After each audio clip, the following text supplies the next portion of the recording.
আসসালামু আলাইকুম। প্রতিদিনের রান্নার আরও একটি রান্নার রেসিপি নিয়ে হাজির হয়ে গেলাম।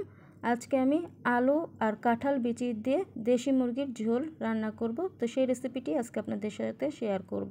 খুবই সিম্পল একটা রেসিপি, তো আশা করছি আপনাদের ভালো লাগবে। তাহলে চলুন চলে যাই মূল রেসিপিতে। দেশি মুরগির ঝোল রান্না করার জন্য আমি এখানে একটি দেশি মুরগি নিয়েছি। মুরগিটাকে আগে কেটে কুটে ভালো করে ধুয়ে পানি ঝরিয়ে রেখেছি। আর এই মুরগিটা যেহেতু আমি আজকে কাঁঠাল বিচি আর আলু দিয়ে রান্না করব, তো আলুটাকে আমি চৌকো চৌকো করে কেটে নিয়েছি আর কাঁঠাল বিচিটাকেও আমি মাঝখান থেকে কেটে নিয়েছি, খোসাটাকে ছাড়িয়ে নিয়েছি। এরপর ভালো করে ধুয়ে পানি ঝরিয়ে রেখেছি। তো এখন রান্না করতে চলে আসলাম।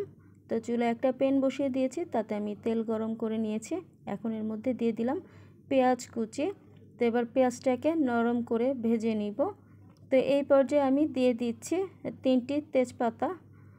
দিয়ে আমি পেঁয়াজটাকে ভালো করে ভেজে নিব লাল করে। তো এই যে এই পর্যায়ে পেঁয়াজটা কিন্তু আমার লাল করে ভাজা হয়ে গেছে।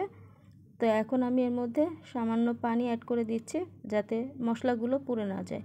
তো এখন আমি একে একে বাকি মশলাগুলো অ্যাড করে দিচ্ছি। তো প্রথমে আমি দিয়ে দিব 1 চামচের মতো লাল মরিচের গুঁড়া, হাফ চামচের মতো হলুদ গুঁড়া, হাফ চামচের মতো আদা রসুন পেস্ট, স্বাদ মতো লবণ দিয়ে এবার মশলাটাকে ভালো করে কষিয়ে নিব।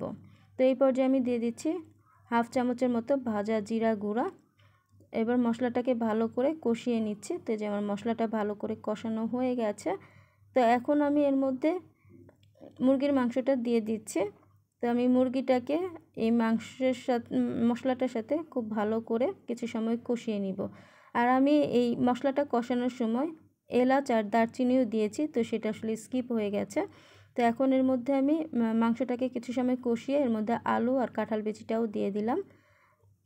এবার সব কিছু খুব ভালো করে কিছু সময় কষিয়ে নিব।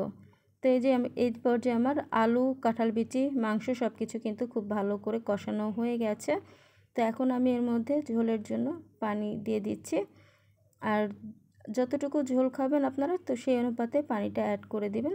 তো যেহেতু ঝোল রান্না করব, তো এখানে আমি ঝোলের পরিমাণটা একটু বেশি করে দিয়েছি। তো এবার এটাকে বলক আসা পর্যন্ত অপেক্ষা করব। তো এই পর্যায়ে আমি ঢাকনা দিয়ে ঢেকে রেখে দিব কিছু সময়ের জন্য। তো এই যে কিছু সময় পর ঢাকনাটা তুলে নিয়েছি। তো এই যে এই পর্যায়ে কিন্তু ঝোলটাতে বলক চলে এসেছে আর ঝোলটা কিন্তু বেশ খানিকটা শুকিয়ে এসেছে। তো আমি ঝোলটাকে আরেকটু শুকিয়ে নিব। তো এর মধ্যে আমি চেক করে দেখতেছি আলু আর কাঁঠাল বিচিটা সেদ্ধ হয়েছে কিনা। তো আমার এদিকে আলু, কাঁঠাল বিচি, মাংস সব কিছু কিন্তু সেদ্ধ হয়ে গেছে। তো এবার আমি ঝোলটাকে আরেকটু শুকিয়ে নিব। তো এই যে এই পর্যায়ে কিন্তু ঝোলটা বেশ খানিকটা শুকিয়ে এসেছে।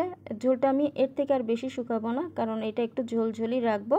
তো এই যে এই পর্যায়ে আমি চুলাটা অফ করে দিয়েছি। তো তৈরি হয়ে গেছে আলু আর কাঁঠাল বিচি দিয়ে দেশি মুরগির ঝোল।